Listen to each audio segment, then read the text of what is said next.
This is Cadillac Unscripted on 107.9 CDY. It is sponsored by Independent Bank. My co-host is Katie Huckle. We are post-Thanksgiving here on a Saturday morning, 2 days post-Thanksgiving. We are. And now we start to think about Christmas. We do. And we start to think about the sound of the ringing bells in front of the stores. Right. And the need for people to ring those bells. Absolutely. We have with us Lieutenant Greg Bock from the Salvation Army. He's the boss. And the way the Salvation Army reaches out to this community during Christmas is unlike any other nonprofit. You meet people, you meet their needs, you meet them where they, you let them have their pride, Greg. Yeah. While helping them. Yeah. Can you talk about the Christmas mission of the Salvation Army? Yes. The Christmas mission of the Salvation Army is just to make people's life better at Christmas time. Yes. Whatever that may be. Toys under the tree, food for Thanksgiving, food for Christmas dinner. Yes. And whether it may be helping out right now before Christmas to make sure they can have a utility bill paid or gas in their car or whatever it may be to try to figure out how they can most be present for their family at Christmas time. Right. That's what we're going to do. We're going to meet whatever need we can with whatever resource that we have to make sure that they have a great Christmas. Can you talk to us about bell ringing? Number one, the history of it. How long has that been in place? And it really is an important reminder during the hustle and bustle of what we think is important. You know, the right food, the right gifts, it brings it all back, doesn't it, when we hear that bell? It really does. Can you tell us about your need for ringers and what we as a community can do to support you? Absolutely. So the bell ringing campaign has been going on for over 100 years. Wow. So I don't know when it started here in Cadillac, but I do know that this year the Cadillac Salvation Army celebrated 135 years of meeting needs and doing the most good, really, in the Cadillac area communities. So bell ringing, right? So it seemed to start earlier and earlier every year. People they hear the bell and they go, oh, it's just the constant ringing in their ears. But you know what? For a month and a half, I'm not going to apologize for that because what people are doing is they're out there, and it's not just a bell being rung. It is people who care that are sounding the alarm on needs that our friends, our neighbors, our families, our kids' friends they go to school with, their families, maybe you listening, they're facing every single day, not just here in Cadillac, but across communities in Wexford, Kalkaska, and Missaukee counties. The need's huge. The need is massive. We see just it growing exponentially week by week. Our food pantry numbers are going up. People calling in for heat for their homes, for gas in their cars, for food. You name it. People are just really struggling with right now because inflation, because of whatever it may be. It's not my job to kind of quantify that, but it's my job to meet that need. Right. It's my job to really say, whatever your need may be, we can do it. So when bell ringers stand at the kettle and freeze their little tushies off, right, at Christmas time, between now and Christmas Eve, they're sounding the alarm on those needs, and that need could be whatever it is. The need's great, but I know our community is greater than the need. And can step up to meet it. Okay, so if I wanted to ring the bell, and I'm committing to you right now, I personally am going to get out to Family Fair. I want to ring the bell at Family Fair. Yes. How do I do that? I want our listeners to know because you're telling me you've got 4,000 hours to fill. You have less than 300 hours. So this is a cry for help here. We're desperate. Okay. We are desperate. The desperation, we're desperate for ringers, but we're not as desperate as those people that are really facing the need. Right. I want to make sure that's matched when the need is out there, that we can meet it with the money. Does that make sense? We meet the need with the money that we have to provide. Absolutely. For them. And I got to tell you, Greg, I walked into a store yesterday and there was no one at the kettle. Mm-hmm. And I will admit, I just walked right by. When there's a person there, I feel more accountable. Yep. Oh, I'm sure you probably have statistics that say what the difference is between someone actually standing there and ringing and when it's unmanned. So how do we volunteer and how do we show up? Yeah. You said online, right? Yeah, online. Okay. And online, people go, oh, online, really? Yes, and it's very easy. Okay. www.registertoring.com. Okay. It'll pull up the homepage. You ring as a group or a volunteer or individual. Choose one of those. If you have a group, great. Cover multiple locations in your bell ringing time. If you're an individual, cool. Put in 49601 It'll pull up every location in our 3 service area counties that you can ring the bell at. And how much incrementally is it? Do you want people there 2-hour increments? What are you thinking in terms of? You can do 2 hours. You can do 4 hours. You can do 8. You can do 1 if you need to.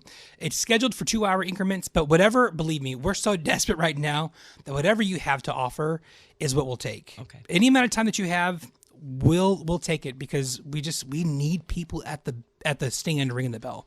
So question, and I know that this is difficult to wrap your arms around, but how much money are you hoping to raise? How much money do you need to raise?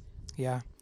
So right now, the kettle goal for kettles themselves is about $60,000. Wow. Right, $60,000 for the bell ringing campaign, and we're hoping to bring in about that amount through our mail appeal campaign as well. So we have about $120,000 to raise for the work we do in our 3 county coverage area.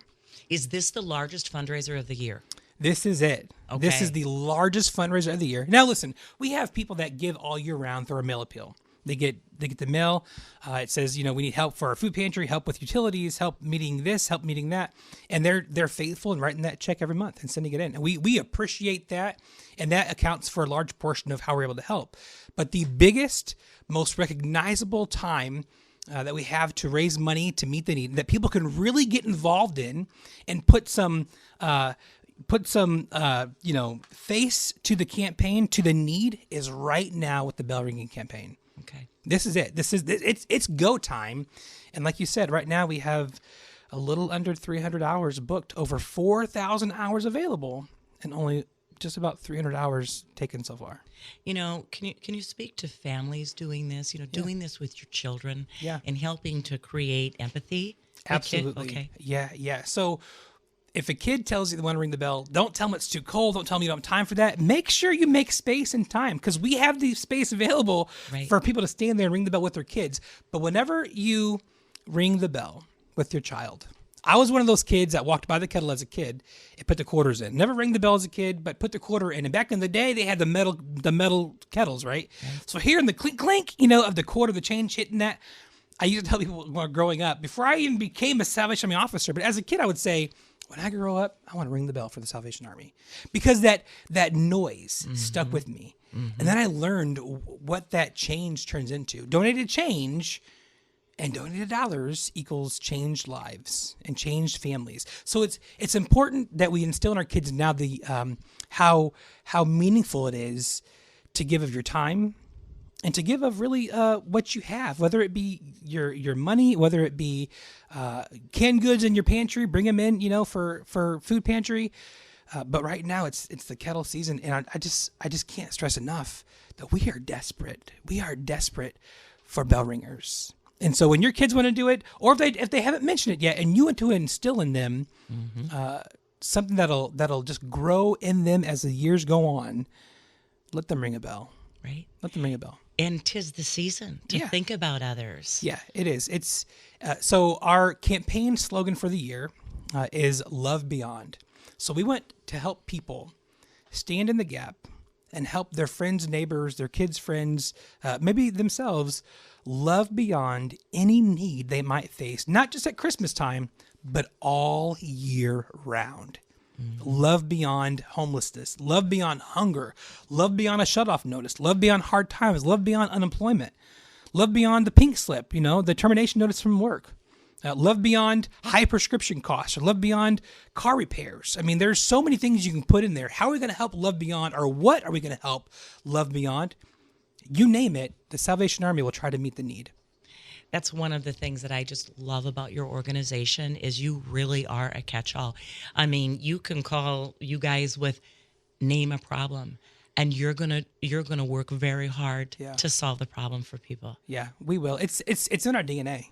Our mission statement: preach the gospel of Jesus Christ and meet human needs in His name without discrimination. So that means no matter who you are, no matter who you love, all right, we're going to be there to show you compassion, to show you kindness, to show you gentleness, to show you just acceptance, and to say, we're here to help. We're here to love you beyond what life throws at you, whatever it may be, big or small, we're standing in the gap. And those people at the kettles, ringing those bells, are also standing in the gap as well. Right. Them. Right. Yeah. It's a message of support. Yeah, it We're really is. supporting people in need. I've got to give you a compliment. I brought a load of stuff to the Salvation Army to your store. Yeah. And I went in the wrong door. And first of all, I felt like I was like at Saks Fifth Avenue. The place is spotlessly clean. Everything is displayed and merchandised beautifully. Thank you. The clerk was very professional and greeted me, and then let me know that, donations went to a Good. different place. I love hearing that. So then when I brought so I shopped a little. You have to do that. Oh, good. Yeah, of course. Yeah, shopped a little. But then I took my, bin of stuff, around to the garage. And then I had another really friendly greeting from a man that clearly was overwhelmed with a garage full of stuff. Yep. And here comes Katie with more stuff, and he says, well, how are you today? And I said, oh my goodness, are you in charge of inventorying all of this stuff? And he said, that's my job every day. And I went, wow. I mean, I left there thinking, I've got nothing to grumble about. It showing up at your place gives you perspective. Yeah, it really does. It really, whenever you donate items to our thrift store. In fact, back in the day, William Booth started the used item brigade, and he created it to go around to people's homes and collect what they didn't want to bring back to a location and sell to support those in need. Sure. And that turned into the modern day thrift store. And so it's I mean, that's been going on since the inception of Salvation Army.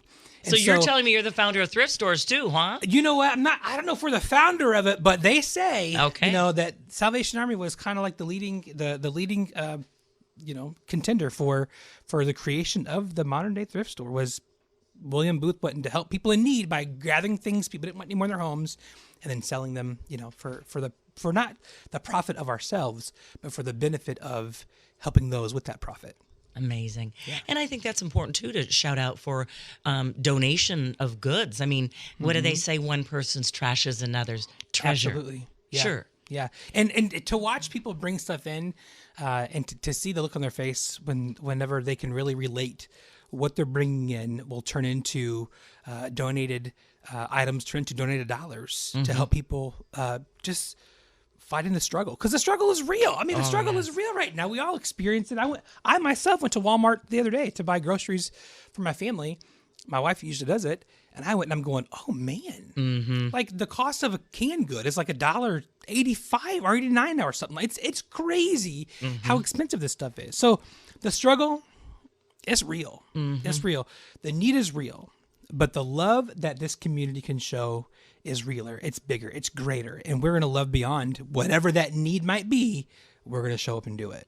Can you talk to us about specifically where the money goes? I mean, you mentioned shut-off notices, heat bills. I know sometimes you put folks up in hotels that find themselves homeless. Yeah. Can you tell us, I mean, you run the gamut. Can you mention some of the services that you provide? That really is it. And, it's so our mission statement says to meet human needs, right? Okay. So whatever that need might be. And it's I've heard people say, that's not really in our scope of service. But what then particularly is in our scope of service? Human need is human need. Right. Whether it be, like I said, prescription costs, whether it be a person that has a job interview and they don't have the right clothes for it. We can provide the vouchers for our thrift store. Or better yet, take you to Walmart and buy you brand new clothes to feel good about your interview. Right. Whether it be, helping with put gas in the car repair, the home repair, whether it's working with other agencies to make sure that if we can't do the whole amount, we're going to connect you with somebody who can. So if we can't meet the need financially, we're not going to say, oh, sorry, go try here, this phone number. No. We're going to make sure we connect you with somebody who can do that. Right. Food, like you said, housing, school supplies, whatever comes up, it might not be in the norm of the scope of service that we do, but human need is human need. And our mission statement simply says, meet human needs. So whatever might come up. So I believe it was last winter you slept outside. Yes, ma'am. Can we talk about that? It's coming up. That is coming up. So the last 2 weeks of our kettle campaign, we'll have the giant red kettle from Petoskey in town. Oh, so the first week is going to be at different locations. I'm still looking for businesses that want to say, I believe in the mission of Salvation Army. I believe in the work you do. We're going to look local at what happens when somebody donates to Salvation Army. We're going to believe in the work locally, And we're going to have a giant red kettle outside of our business to let everybody know, not just a regular kettle. This thing is giant, to let everyone know that they support those in need. They support the mission of the work of Salvation Army. I want to be part of that. So it's going to come from Petoskey. I will live in the kettle the following week, so the 17th to the 24th. Let me tell you something. So the last week I've watched all this snowfall. And I'm out shoveling. There, Greg. And I keep trying to stay out longer and longer so my body can get used to, the cold again, and like the northern Michigan cold again. But the last week, I'm gonna live in its giant red. When I say live in the giant red kettle, I mean live in the giant red kettle. I'm going to bring you a Katie cake. I'm going to bring you a Katie cake. Yeah, bring me a Katie cake. Because I feel like you need to be, fed while you're living in the kettle. Yeah. What's really cool, so this has happened before, was those people that watch the news at night and they see me on the news in the giant red kettle and their kids, Mom, can we help them? No, we don't have the money to help them. I've heard this twice now in different locations I've been in. And the kid goes, well, how about if we can't give him money?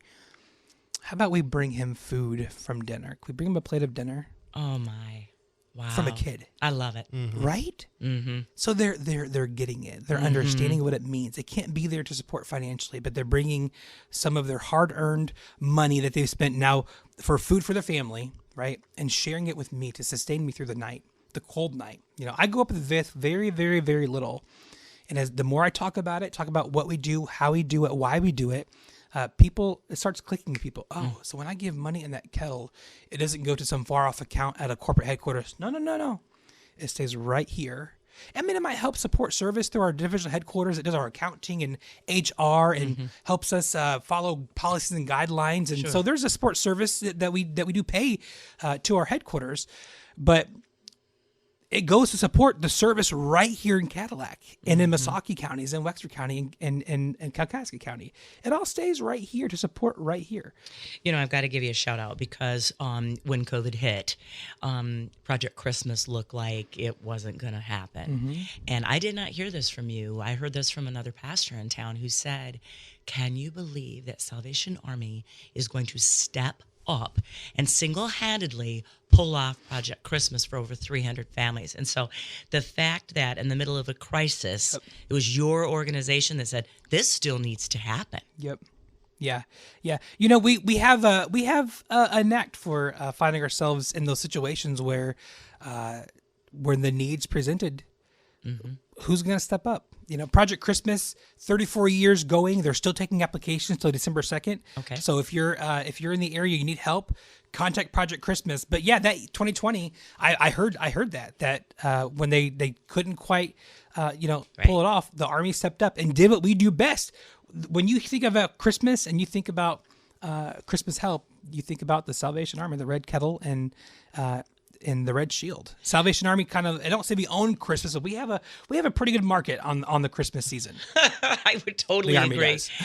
Let's talk about a biblical comparison with Mary and Joseph and looking for shelter. I mean, there's got to be a link, isn't there? Oh, absolutely. Yeah. When people come to us and they're going to get kicked out of their homes, or they're facing a shut-off notice, or the eviction notice, or whatever it may be, and they just don't know what to do or where to go. We have to remember, and not just Salvationists and Salvation Army, but all Christians, everyone who follows the teaching of Jesus even, has to remember that in the womb, right, Joseph and Mary went to the inn and got put in a barn. You're giving me the with chills. The animals. You know what I mean? Right. We can do better. Right. We can be the hands and feet of Christ. We can be the mouthpiece of God. We can be the heart of God and the hands of God and love people beyond their eviction notice and their homelessness and their uncertainty and their fear. We are positioned very uniquely and in a really good way to just to see the need, to speak to the need, to speak hope into someone's life, right? To speak life to them and get them out of that pit of despair. The Army's positioned very uniquely for those purposes. Let's talk about Christmas dinner. How many families do you think you'll serve, or will you provide the groceries for Christmas dinner to how many folks? Yeah. So right now, so we just celebrated Thanksgiving. We handed out over 320 Thanksgiving boxes, right, for food. And so starting December 2nd, we're going to take applications for Christmas assistance with food as well. Now, last year they gave out at Thanksgiving 50 boxes of Thanksgiving dinners. So the need is doubled. It doubled. Whoa. And so we're fully expecting the need to be doubled for Christmas as well. Wow. And shout out to the people that gave for the Ed Kellogg food drive. I mean, all that food that was given for that goes right back into those homes for Thanksgiving dinner. For things, they can have a nice. Can you imagine being a single parent and thinking about heating your home, putting gas in the car, thinking about buying Christmas presents for kids? And all of that is way more expensive than it was last year. This is, what did I see on the news the other night? It was, this is the 37-year high for food, Thanksgiving food. We're at a 37-year high. Isn't that something? For the cost of food for Thanksgiving dinner. Wow. Can you imagine how many people out there listening, thought to themselves that they ate their Thanksgiving dinner on Thursday, that it would have cost that much, that there's somebody out there that couldn't even fathom feeding their kids because they're worried about how they're going to even keep the heat on in their home. Right.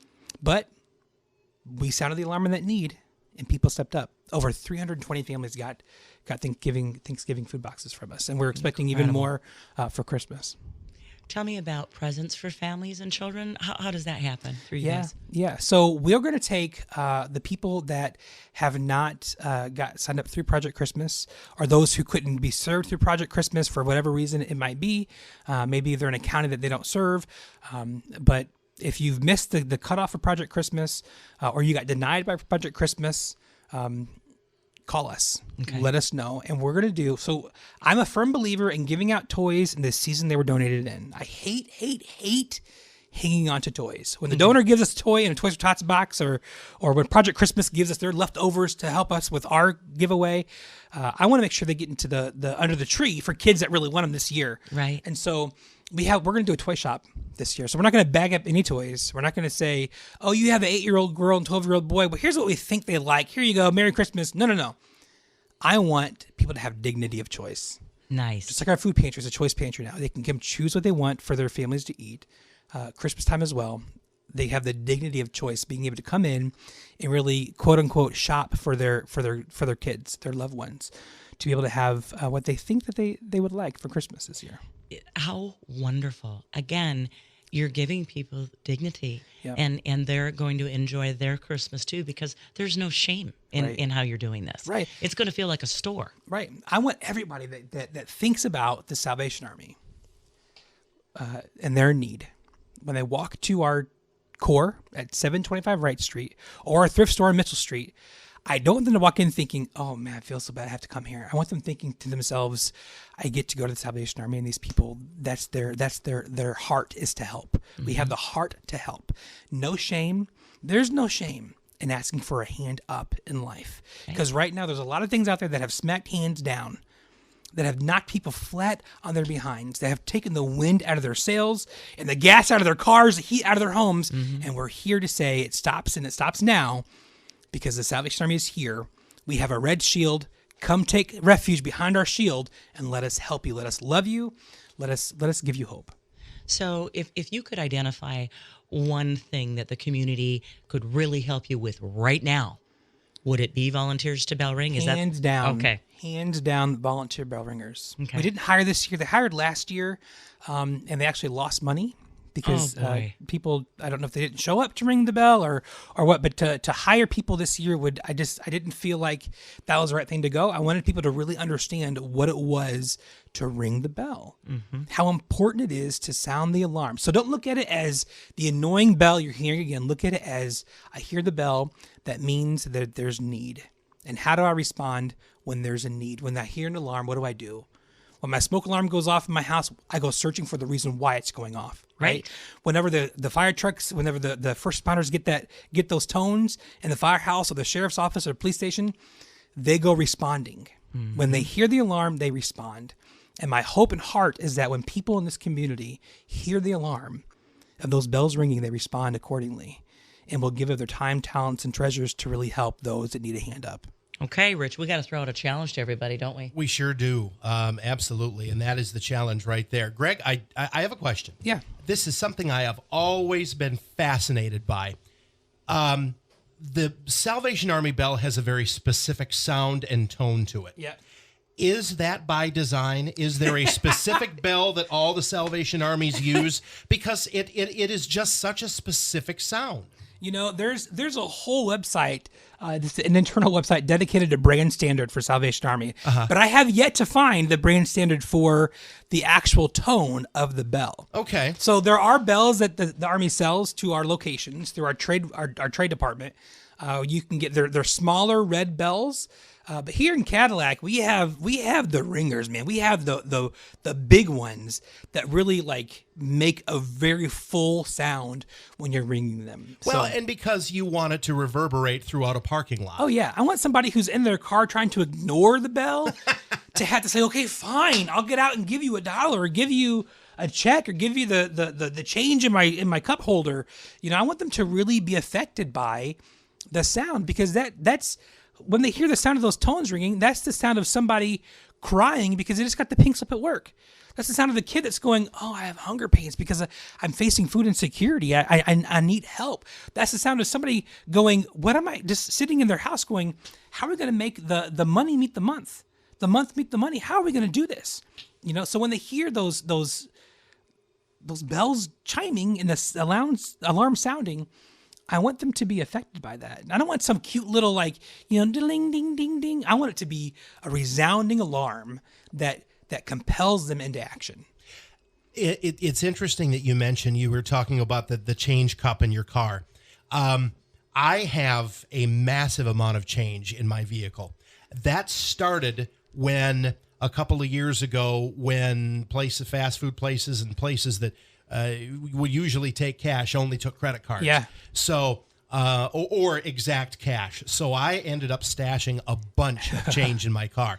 And that is one thing that is left over from COVID in my vehicle. And I'll bet you a lot of people are like that. I'll bet you a lot of people have that area where they've got all the change in their car. And if it's piling up, then we have kettles out now. You can go just give it to the red kettle and it'll go right back to the communities in which it was given to help those that just really, really need it. But also, if people don't want to stand out in the cold, they don't want to ring the bell, they can actually sign up online to be a virtual bell ringer. A virtual bell ringer. Yeah, so you just go to give.salvationarmyusa.org/Cadillac. And they can say that one more time, Greg. Yeah, it's give.salvationarmyusa.org/Cadillac. And they can give online there, or they can sign up to be a team member for our virtual red kettle. And they can host their very own virtual kettle. They can share it with their coworkers, share it with their family at Christmas dinner or at the Thanksgiving dinner, or, whatever it may be, whatever you have,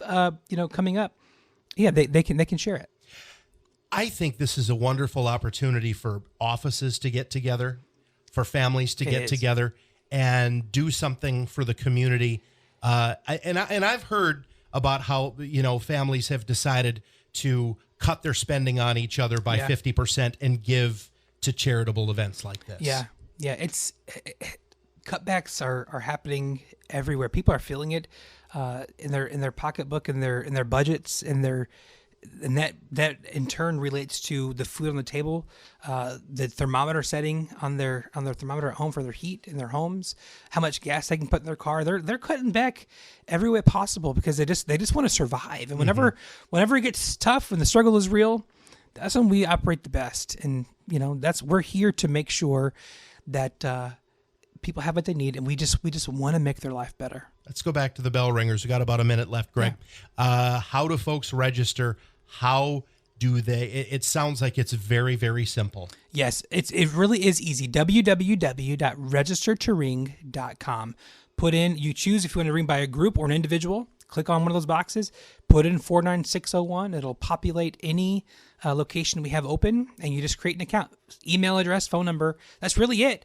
And then you can choose from there, and they'll give you text reminders, email reminders, and you can see how much you raise in your kettle that way too. And there's a pretty big net out there. The Cadillac Salvation Army office serves other counties too, right? Yeah, Mesaki, Wexford, and Kalkaska counties. Okay, so any place where bell ringers are welcome, you can sign up. Lieutenant Greg Bock, we appreciate everything you do for the community, and you're always welcome on this program anytime you want it. Thank you very much. Get out there and ring those bells for us. We are desperate, and thank you for those that have signed up already. And together we can love beyond anything people face this Christmas. Next week, more local chat on Cadillac Unscripted, sponsored by Independent Bank on 107.9 CDY.